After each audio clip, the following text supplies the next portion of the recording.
What's up guys, welcome back to Fancy Goldfish Fanatics. Today we're going to be shooting an episode all based on lighting your fancy goldfish aquarium. So make sure you stay tuned to find out more.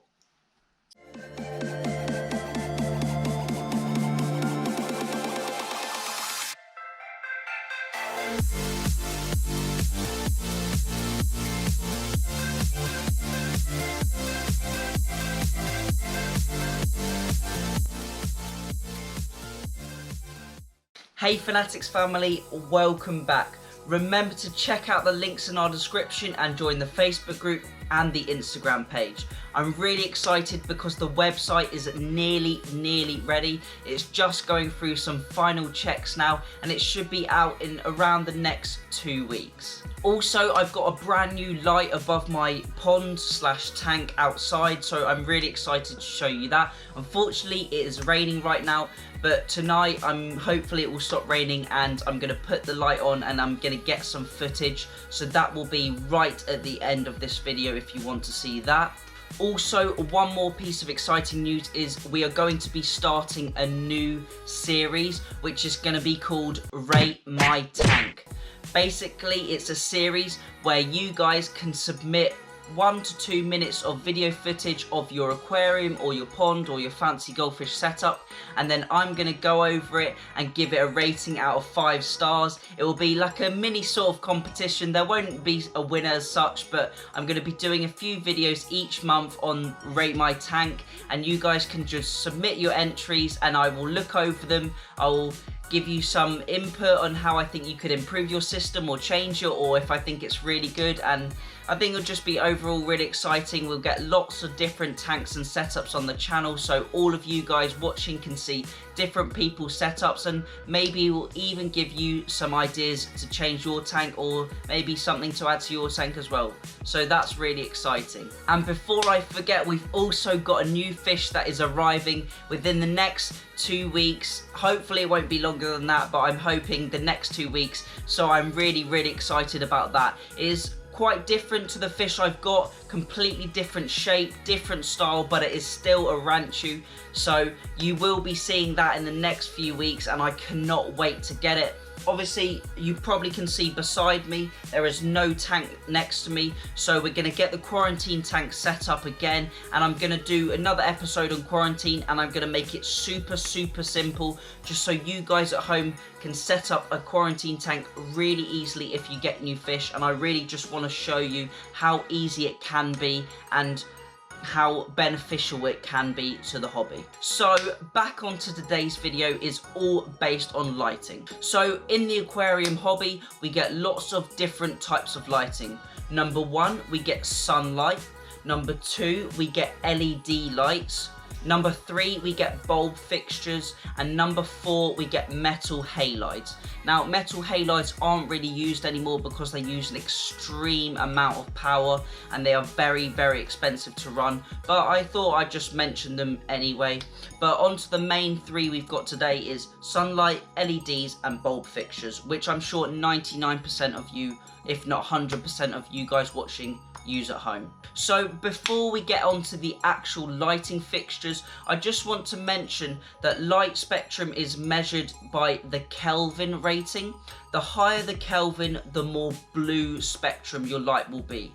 So natural sunlight, I believe, is around 5,500 to 6,000 Kelvin. I'm sure it's somewhere in that range. Whereas if you have a really blue tank, maybe like a marine tank, that could be somewhere from 18,000 all the way up to around 22,000 Kelvin, which is really blue and has barely any white or yellow natural light. The wattage will also influence how bright your tank is. So the new light that I've got outside is actually a 20 watt, and when it's really dark in the garden, it really does light it up well, which is really good. So when you have your T5 or T8 bulb fixtures, they will be quite a high wattage. Normally the bulbs are maybe around 20 watts each, and if you're running quite a few bulbs, then you'll have lots of light penetrating the water down onto the fish, which can be beneficial for algae growth and getting those algae carpets. So first off, let's talk about sunlight.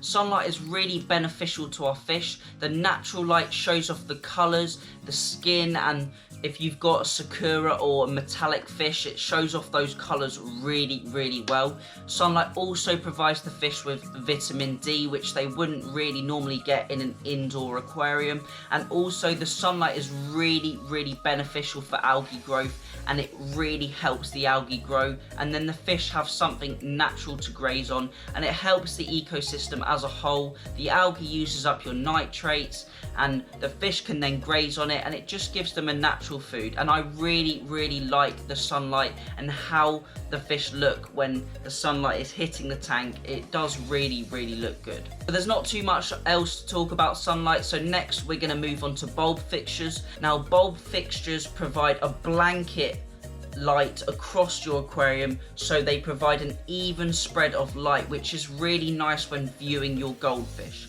The only problem I find with bulb fixtures is in the summer they can get really hot under the hood, and they can really push the temperatures up, so you really need to keep an eye on that or take that into consideration. Also, you generally have to replace the bulbs every year. Sometimes they will last a bit longer, but generally they were replaced every year or 2 years, so that is another cost to incur. And obviously if the bulbs break or smash or they stop working, you will have to replace those as well. Now also they are quite heavy in power and have quite high wattage generally, although they can vary from the size of the bulbs, and if you're running a T5 or a T8 tube they can vary as well. But bulbs can run up your electricity bill, especially if you've got multiple tanks, so that is another thing to think about. Also with bulb fixtures, you can't change the colours. You can only change the colour spectrum by changing out the bulbs, so once you've put it in place you are fixed with the colour of the tank and you can't do any adjustments, whereas on an LED fixture you can, which now brings me on to the LED fixtures. So LED fixtures are my favourite, and I really like the AI Hydra fixtures and the AI Primes.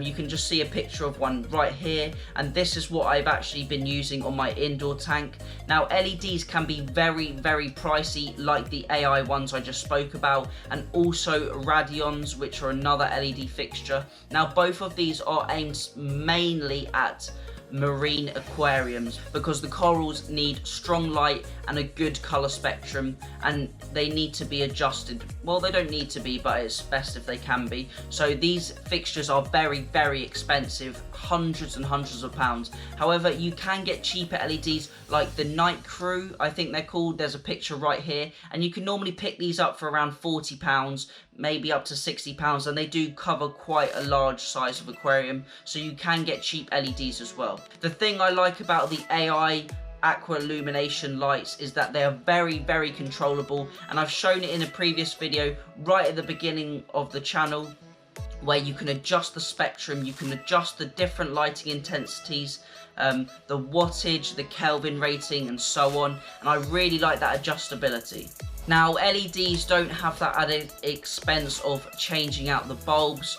Obviously if your LED does break you will have to get a new one, but generally they have a longer life than the bulb fixtures, so that extra investment at the beginning sort of levels out a bit, because the bulb fixtures are normally cheaper than the LEDs, but you do have to replace the bulb, whereas if you go for a higher end LED light, they are more expensive at the beginning, but the costs sort of level out. And I really like these aqua illumination lights. Whereas if you can't quite afford these, you can go for a mid-range light like the Fluval Aqua Sky. They're quite good. They're definitely not as good as the aqua illumination ones, 100%, but they still provide a good range of lighting. And then on the lower end you can move to these Night Crew lights, which I think are even brighter than the Fluval ones, but you don't have that adjustability, you don't have that Bluetooth app that you have on the phone with the Fluval Aqua Skies. Finally, I've spoken about all the different light fixtures, so now I just want to wrap up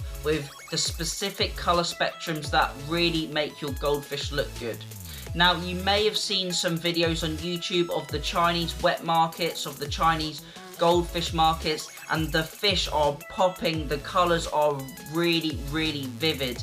And what they do is they use specific colour spectrums to promote the colour that we can see. So like the reds on the goldfish, they will use the red colour spectrum and they will really push up that colour. If I can just show you a picture right here and then also right here, you can see the difference in colour of the goldfish. Now there is no filters on these pictures at all. It is just in one, it is using the red light spectrum, and in the other it is just using a broad daylight 6,000 to 7,000 Kelvin rating. So you can really see the colour difference. The reds, well, it goes from orange really to a deep red. Now you can also use the UV spectrum to help this, and a little bit of blue, royal blue, and standard blue. They really help bump that up. But obviously it is personal preference how you want to view your fish, and I've actually decided I do prefer that sunlight setting. I do prefer around 7,500 Kelvin, and I think my fish look best in that lighting. Now if I really want to make the fish stand out, really want to make those colours pop, I will use the high red spectrum. I will pump the red LED to maximum wattage, and I will bring the royal blue and the blue spectrum up as well. So I hope that video has helped you, inform you of the different lighting methods. As I said, my favourite is LED, but there are many different options out there. So I hope that covers it all. I've actually got a floodlight on the tank outdoors that I mentioned at the beginning of the video, and I said right at the end that I'm going to put some footage of that on the screen now. So I'm just going to wrap up the video now, and then I'm going to put about 30 seconds, maybe a little bit longer, of video footage of the light on the outdoor pond in the dark, so you can see that. In the next video, I've had a few requests to do a video on growing your goldfish quickly and optimum growth for goldfish, so that will be the next video to come out. And really soon we've also got another Tank Tours episode with the goldfish fella, so I am super excited to do that one. That is going to be a really fun video. So thank you all for watching. Remember to keep those water changes up, and happy fish keeping.